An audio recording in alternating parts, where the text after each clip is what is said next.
Ma'am, stop running. You're acting suspicious. I live in this neighborhood. I'm just jogging. We got reports of someone casing houses. You need to provide identification. Casing houses? I'm wearing running shoes and workout clothes. Wait, what exactly? Your attitude.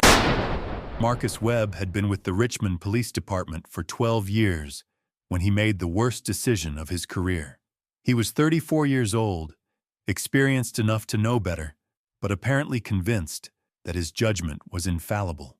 One Tuesday morning in an upscale Virginia neighborhood, he received a vague call about someone acting suspiciously near expensive homes. The suspicious person was Maria Santos, a 28-year-old Supreme Court clerk who was completing her regular morning run through the neighborhood where she'd lived for 3 years. What Webb did next, ignoring her explanations, dismissing her credentials, and arresting her for the crime of jogging while Latina, would become a defining case in police accountability. It would cost him his career, send him to federal prison for 10 years, and result in a $3.2 million settlement that made headlines across the nation. Before we dive into this absolutely shocking story, I need you to do something. Drop a comment right now and tell me where you're watching from. Your country, your state, wherever you are. And if you believe in holding authority figures accountable when they abuse their power, hit that subscribe button. This story gets even more intense. You don't want to miss what happens next. Maria Santos was not someone who expected to be criminalized for exercising. At 28 years old, she had already achieved what most lawyers spend decades working toward. She was a clerk for Associate Justice Elena Kagan at the United States Supreme Court, the most prestigious position a young attorney can hold in the American legal system. A position that requires not just exceptional academic credentials, but the kind of intellectual rigor and legal expertise that only a select few possess each year. Maria had graduated summa cum laude from Yale Law School, where she'd been editor-in-chief of the Yale Law Journal. She'd clerked for a federal appellate judge before being selected for the Supreme Court position. She'd written legal research that influenced major constitutional decisions. Her work involved analyzing complex questions of federal law, constitutional interpretation, and civil rights. She understood the legal system at the highest levels. She knew the Constitution better than most federal judges, and she was about to become the victim of exactly the kind of constitutional violation she helped research and analyze in her professional life. That Tuesday morning was typical for Maria. She woke at 5:30, reviewed case files for an hour, then went for her daily run through Riverside Manor, the quiet suburban neighborhood where she rented a small house. The area was predominantly white, affluent, and known for its tree-lined streets and well-maintained homes. Maria had moved there specifically because it was safe for running. The sidewalks were well lit, traffic was minimal, and she'd never had any problems during her 3 years of living there. She wore her usual running outfit: black athletic leggings, a bright yellow running top, white running shoes, and a fitness tracker on her wrist. Her long dark hair was pulled back in a ponytail. She carried her house key and phone in a small running belt. Nothing unusual, nothing that should attract attention. Just a woman exercising in her own neighborhood. Her route was consistent. She'd run the same path every weekday morning for 3 years. Down Riverside Drive, left on Oak Street, around the small neighborhood park, then back home. The entire loop took 35 minutes at her usual pace. She knew the neighbors who were early risers. She'd wave to the elderly man who walked his golden retriever. She'd nod to the woman who retrieved her newspaper. Normal neighborhood interactions with people who'd seen her running the same route for years. But on that Tuesday morning, someone saw something different. Someone looked at Maria Santos, a Supreme Court clerk completing her regular morning exercise, and decided she looked suspicious. Someone called the police. Officer Marcus Webb had been having a frustrating week. 2 domestic violence calls that resulted in no arrests because victims wouldn't cooperate. A burglary investigation where witnesses couldn't provide useful descriptions. A stolen vehicle case that had gone cold. He was ready for something straightforward, something where he could demonstrate proactive police work and show results. When the call came in about a suspicious person in Riverside Manor, Webb responded immediately. The caller had been vague. Hispanic female, early 30s, walking slowly through the neighborhood looking at houses. The caller wasn't sure if anything criminal was happening, but thought police should check it out. The description was minimal, and the alleged behavior was completely legal, but Webb saw an opportunity for what he called proactive policing. He drove to Riverside Manor, expecting to find someone obviously out of place, maybe a homeless person or a drug user who'd wandered into the wrong area. He was prepared for a quick interaction, where he'd check identification, run a background check, and either make an arrest or send someone on their way. Simple police work that would look good in his activity reports. Instead, Webb found Maria Santos jogging down Riverside Drive. Athletic clothing, running shoes, earbuds in, clearly exercising. Nothing about her appearance or behavior suggested criminal activity. But Webb's mind processed what he saw through a filter that had been shaped by 12 years of assumptions about who belonged in affluent neighborhoods and who didn't. Maria noticed the patrol car following her when she turned onto Oak Street. She'd been running for 20 minutes and was approaching the halfway point of her route. The car stayed about 50 feet behind her, matching her pace. Her stomach tightened. She'd heard stories from other people of color about being followed or stopped while exercising. She'd hoped it wouldn't happen to her, especially in her own neighborhood where she'd been running for years. She continued her route, hoping the officer would realize she was just exercising and move on. But when she reached the park and began her usual loop around the perimeter, the patrol car pulled ahead and stopped directly in her path. Webb got out and positioned himself so Maria would have to stop running or go around him into the street. "Ma'am, stop running. You're acting suspicious." Maria stopped, pulling out her earbuds. Her heart was racing, not from exercise now, but from the sudden realization that she was being confronted by police for jogging. "I live in this neighborhood. I'm just jogging." Webb studied her appearance. Athletic clothing, running shoes, clearly exercising, but his training had taught him that criminals often disguise their intentions. Someone could pretend to be jogging while actually casing houses for burglary. In his mind, the fact that she looked like she was exercising didn't prove she wasn't up to something else. "We got reports of someone casing houses. You need to provide identification." Maria felt anger rise but kept her voice controlled. She was a Supreme Court clerk. She understood the law. She knew her rights. And she knew this stop was problematic from a constitutional perspective. "Casing houses? I'm wearing running shoes and workout clothes. What exactly looks suspicious about jogging?" Webb didn't like the question. Most people he stopped were intimidated by his authority and complied immediately. They didn't ask questions about reasonable suspicion or probable cause. They didn't challenge his judgment. But Maria wasn't most people. She was someone who spent her days analyzing exactly these kinds of interactions from a constitutional law perspective. "Your attitude is what's suspicious. Put your hands where I can see them." This is where bias becomes impenetrable. Officer Webb had responded to a vague call about someone looking at houses. When he found Maria jogging, he could have observed that she was clearly exercising and moved on. Instead, he decided that her jogging was suspicious behavior that warranted investigation. When she questioned his reasoning, he interpreted her knowledge of her rights as defiance that justified escalation. "Do you think jogging in your own neighborhood should require justification to police?" Drop your answer in the comments. Maria raised her hands slightly, showing her palms. "Officer, I'm not being difficult. I'm asking legitimate questions. I live at 2847 Riverside Drive. I've been jogging this same route every morning for 3 years. My neighbors know me. This is my neighborhood." Webb stepped closer, his hand moving toward his radio. "That's what they all say. I need to see some identification, and I need to search that running belt." "Search my running belt?" Maria's legal training kicked into high gear. She recognized what was happening. This was an unlawful detention escalating toward an unlawful search. "Officer, what reasonable suspicion do you have that I've committed a crime?" Jogging is legal. Being in a public place is legal.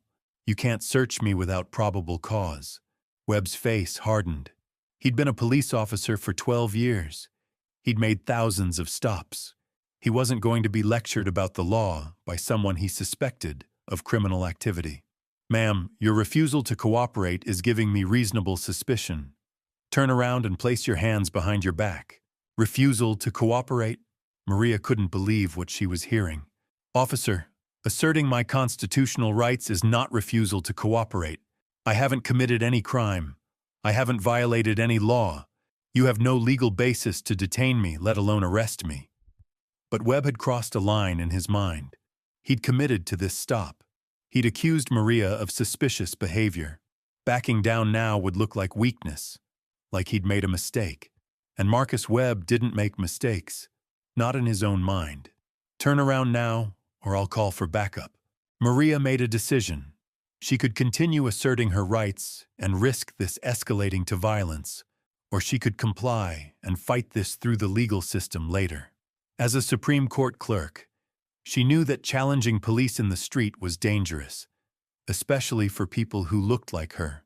But she also knew that everything happening right now was being documented by Webb's body camera, and that the legal case would be clear-cut. Officer, I'm complying under protest. I want to state clearly that I'm Maria Santos. I'm a clerk at the United States Supreme Court. I live at 2847 Riverside Drive. I've been jogging my regular route, and you're arresting me without probable cause.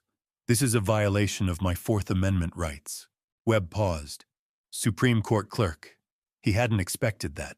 But in his mind, people lied all the time about their jobs to avoid arrest. Anyone could claim to work somewhere important. He pulled out his handcuffs. Sure you are. And I'm the Attorney General. Maria turned around slowly. As the handcuffs clicked around her wrists, she continued speaking clearly for the body camera. My supervisor is Justice Elena Kagan. My office number is 202-479-3211. I graduated from Yale Law School. I'm being arrested for jogging in my own neighborhood while Latina. Webb guided her toward his patrol car. A few neighbors had come outside to watch. Mrs. Henderson from across the street, who'd seen Maria jogging for years, called out from her front porch. Officer, that's Maria. She lives here. She runs every morning. What's happening? Webb ignored her. He opened the back door of his patrol car and helped Maria inside. The plastic seat was hard and uncomfortable. The car smelled like disinfectant and stale coffee. Maria sat perfectly still, her mind already working through the legal implications of what had just happened. As Webb drove toward the police station, Maria spoke clearly, knowing the in-car camera was recording. Officer Webb, you've arrested a Supreme Court clerk for exercising in her own neighborhood. You ignored a neighbor who confirmed my identity. You dismissed my credentials without verification. You escalated a lawful activity into an arrest without probable cause. This will end your career. Webb glanced at her in the rearview mirror. The confidence in her voice was unsettling. Most people he arrested were angry or scared or pleading. Maria sounded like someone who was documenting evidence for a lawsuit. They arrived at the Richmond police station at 8:47 in the morning. Webb brought Maria inside, still in handcuffs, past the front desk, where Sergeant Patricia Coleman looked up with immediate concern. She saw a young woman in athletic clothing, clearly distressed, being processed for arrest. What do we have here, Webb? Suspicious person in Riverside Manor. Subject was acting suspiciously, refused to cooperate, became belligerent when questioned. Maria spoke up immediately. Sergeant, I'm Maria Santos, clerk to Justice Elena Kagan at the United States Supreme Court. Officer Webb arrested me for jogging in my own neighborhood. I live at 2847 Riverside Drive. I was completing my regular morning run when he stopped me without reasonable suspicion and arrested me for asserting my constitutional rights. Coleman's expression changed. She'd been with Richmond PD for 18 years. She'd seen problem arrests before. She'd read Webb's complaint file, and she'd just heard someone claim to be a Supreme Court clerk. That wasn't something people usually lied about because it was too easy to verify. Webb, did you verify her identity? She refused to provide identification. I asked what reasonable suspicion you had for demanding identification, Maria interjected. The Fourth Amendment doesn't require citizens to identify themselves unless there's reasonable suspicion of criminal activity. Officer Webb couldn't articulate any specific criminal behavior, so I questioned the legal basis for his demands. Coleman looked at Webb, then at Maria. She pulled out her phone and did a quick search. Maria Santos, Supreme Court clerk. The photo matched the woman standing in front of her. Coleman's stomach dropped. Webb, this woman is actually a Supreme Court clerk. She could be lying about that too. Coleman showed him the phone screen. This is her official bio from the Supreme Court website. Photo matches. Credentials match. She held up Maria's driver's license, which Webb had taken during booking. Address matches Riverside Drive. The booking area went quiet. Other officers stopped what they were doing. Everyone understood the magnitude of what had just happened. A Richmond police officer had arrested a United States Supreme Court clerk for jogging. Have you ever wondered what goes through an officer's mind when they realize they've made a career-ending mistake? Drop your thoughts in the comments. Coleman immediately called for her watch commander. Lieutenant David Rodriguez arrived within minutes, took one look at the situation, and knew his department was facing a catastrophe. A Supreme Court clerk arrested for jogging by an officer with a documented history of questionable stops. Rodriguez pulled Webb aside. His voice was barely controlled anger. Do you understand what you've done? You've arrested a federal employee for exercising, a Supreme Court clerk who works directly with the justices who interpret the Constitution you just violated. Webb's confidence was cracking. She was acting suspicious. The caller said someone was casing houses. What caller? Rodriguez demanded. He pulled up the dispatch records on his mobile terminal. Anonymous tip about a Hispanic female looking at houses. No specific criminal activity reported. No description of actual suspicious behavior. So you arrested someone for jogging while Hispanic. That's not what happened. That's exactly what happened. Rodriguez turned to Coleman. Get those cuffs off her immediately. Call the chief, call the city attorney, and pull Webb's body camera footage right now. Maria was uncuffed in the booking area. Her wrists showed red marks where the metal had pressed against her skin during the 23-minute ride to the station. Rodriguez approached her with the kind of deference usually reserved for visiting dignitaries. Ms. Santos, I'm Lieutenant Rodriguez. On behalf of the Richmond Police Department, I sincerely apologize. This should never have happened. You're being released immediately, and we'll be conducting a full investigation. Maria rubbed her wrists, her voice steady, but carrying unmistakable authority. Lieutenant, I appreciate the apology, but damage has been done. I was arrested for exercising in my own neighborhood. A neighbor confirmed my identity, and Officer Webb ignored her. I identified myself as a Supreme Court clerk, and he dismissed my credentials without verification. This wasn't a mistake. This was racial profiling. Rodriguez nodded grimly. He'd read enough civil rights lawsuits to know exactly where this was heading. We'll preserve all evidence. Body camera footage, dispatch records, witness statements. If you choose to pursue legal action, we'll cooperate fully. I won't be choosing whether to pursue legal action. I'll be filing a federal lawsuit. The question is whether your department learns from this or continues enabling officers like Webb to profile people of color. Within 3 hours, the story was breaking on legal news websites.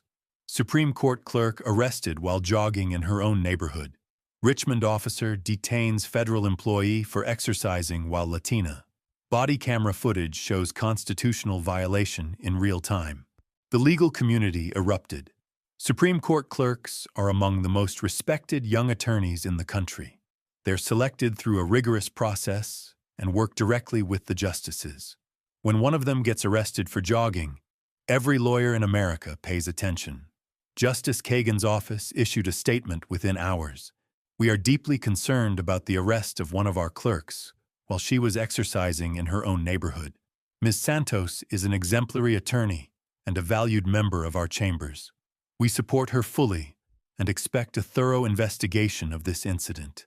The American Bar Association condemned the arrest. Civil rights organizations demanded accountability. Law schools where Maria had studied offered legal support. The story wasn't just about one wrongful arrest. It was about a Supreme Court clerk being criminalized for existing in her own neighborhood. Maria hired attorney David Chen, a civil rights specialist who'd handled dozens of police misconduct cases. But she barely needed representation. Her own legal expertise was formidable, and she understood exactly what constitutional violations had occurred. The lawsuit was filed in federal court 6 weeks later. The complaint was 29 pages of legal precision that read like a constitutional law textbook. Unlawful detention without reasonable suspicion, false arrest without probable cause, racial profiling in violation of the 14th Amendment, excessive force through unnecessary handcuffing, deliberate indifference by the Richmond Police Department to Webb's pattern of discriminatory stops. The complaint included Webb's complete disciplinary record, 8 complaints over 12 years, 7 involving stops of people of color in affluent neighborhoods, a pattern so clear it should have resulted in termination years earlier. But Richmond PD had treated each incident in isolation, never connecting them into the obvious pattern they formed. Richmond city attorneys reviewed the case and reached an immediate conclusion: indefensible. Body camera footage showed everything. Maria jogging peacefully, Webb stopping her without reasonable suspicion, her calm assertion of constitutional rights, his escalation based on her refusal to submit to an unlawful search, a neighbor confirming her identity, Webb's dismissal of her Supreme Court credentials. The footage was devastating. You could see Maria's confusion turning to anger as she realized she was being arrested for jogging. You could hear Webb's justifications becoming more desperate as he tried to articulate reasonable suspicion that didn't exist. You could watch a constitutional violation unfold in real time. But Richmond PD faced a bigger problem than just one lawsuit. Webb's arrest of Maria triggered a federal investigation into the department's practices. When you arrest a Supreme Court clerk, the Department of Justice notices immediately. Federal agents began reviewing every stop Webb had made over his 12-year career.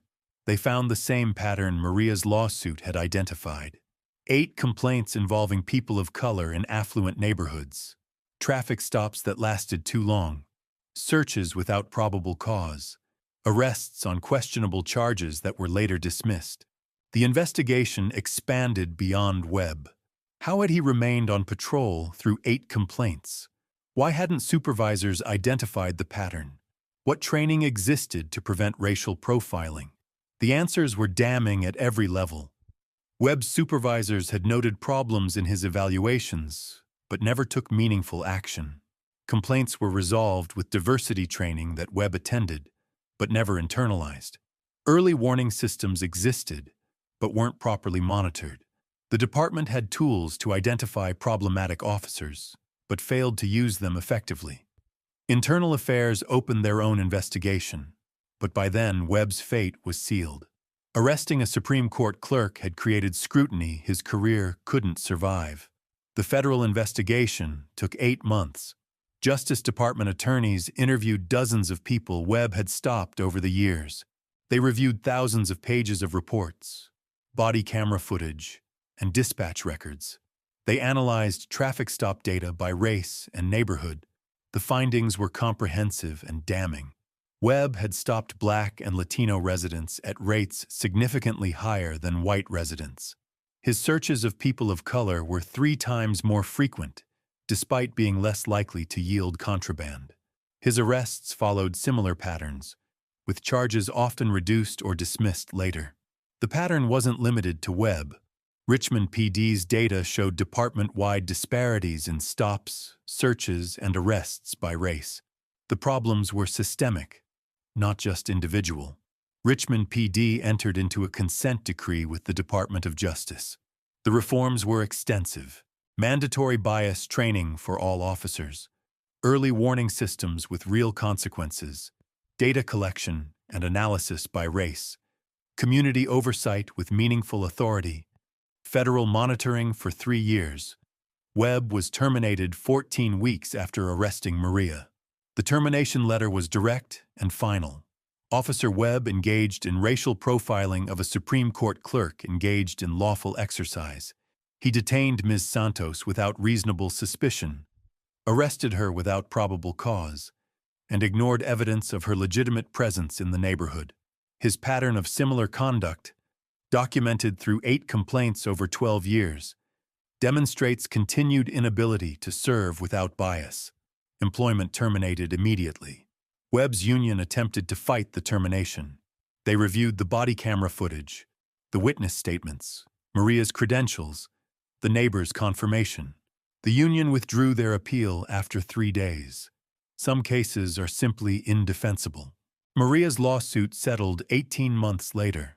$3.2 million paid by the city of Richmond. Among the largest settlements in Virginia history for a jogging while black incident. But the money wasn't the real victory. The real victory was accountability. An officer with an 8-complaint pattern finally faced consequences. A department that enabled racial profiling was forced to reform. A system that protected problematic officers over community members was changed through federal oversight. Maria testified before Richmond City Council about her experience. Her testimony was powerful and precise. "I'm a Supreme Court clerk. I've dedicated my career to understanding and upholding constitutional law. I know my rights better than most Americans. And Officer Webb arrested me for jogging in my own neighborhood while Latina." She paused, letting that sink in. 8 complaints over 12 years, 7 involving people of color. That's not bad luck or coincidence.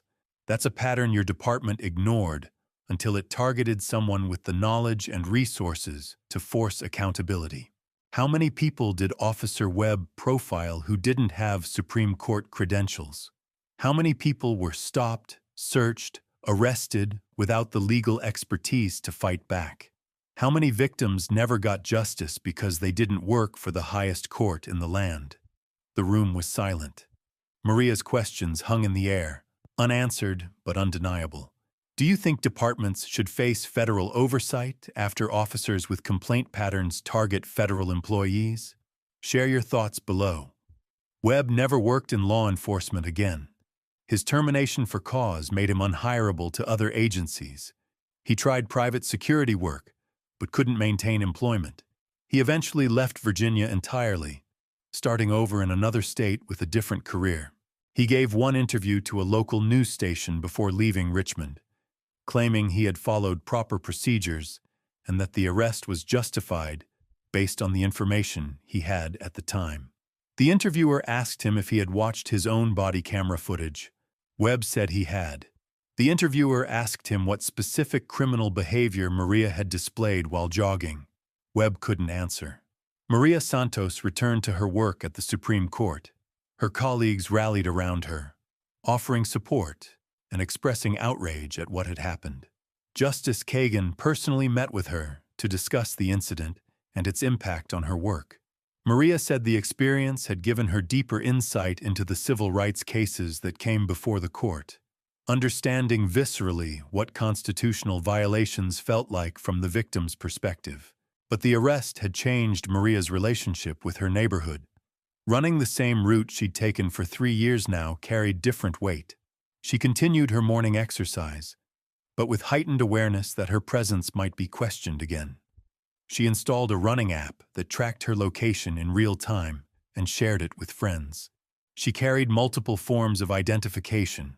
She took photos of herself before runs, time-stamped and geolocated, creating evidence of her legitimate activity.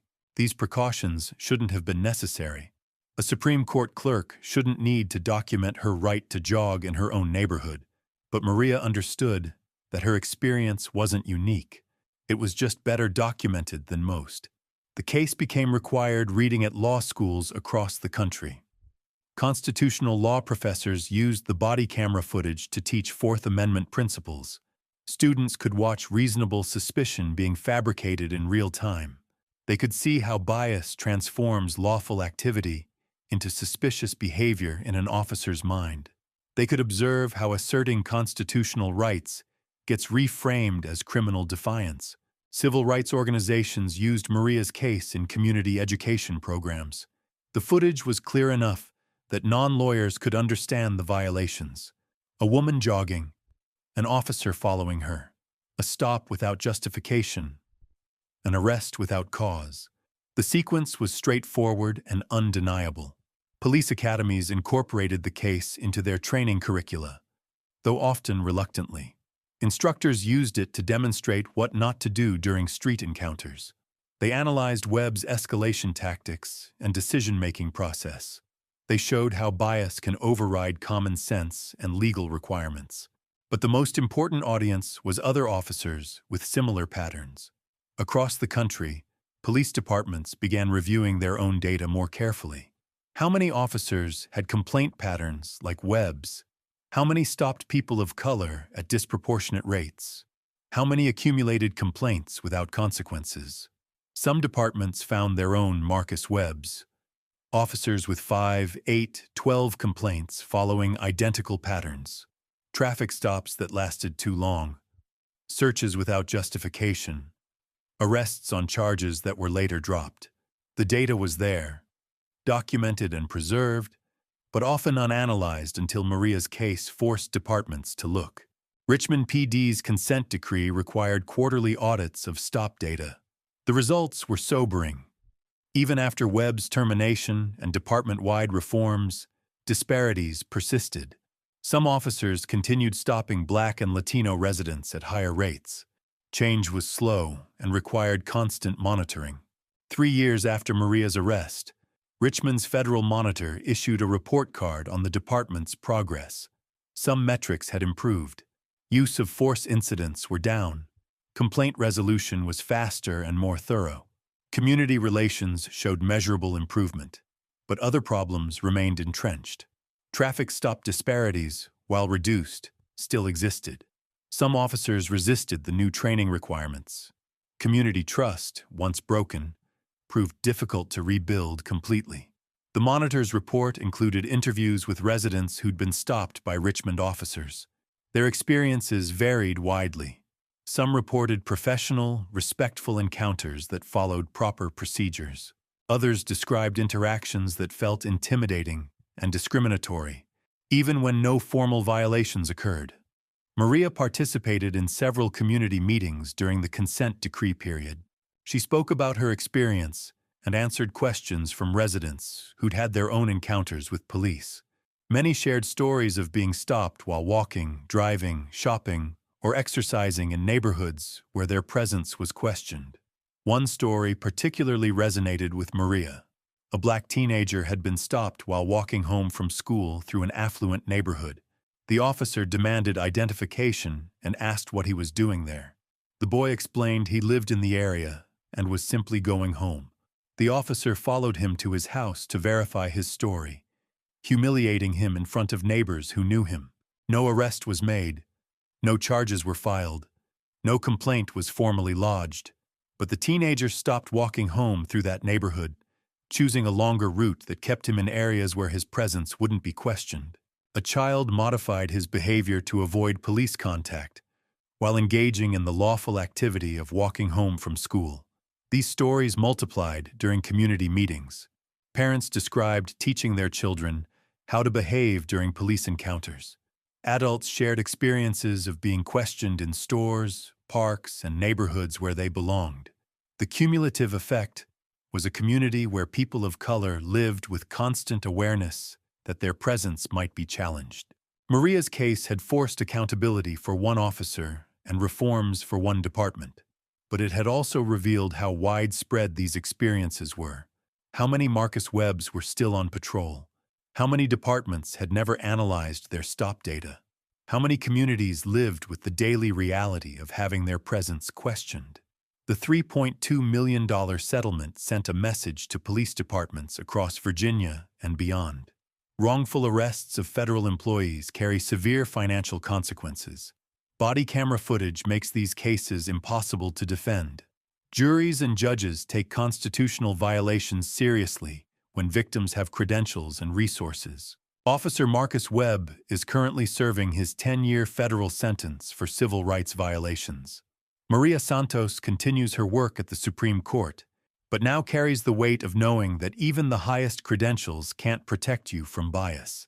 This case proves that accountability is possible when victims have resources to fight back, but it also exposes how many people face the same treatment without recourse.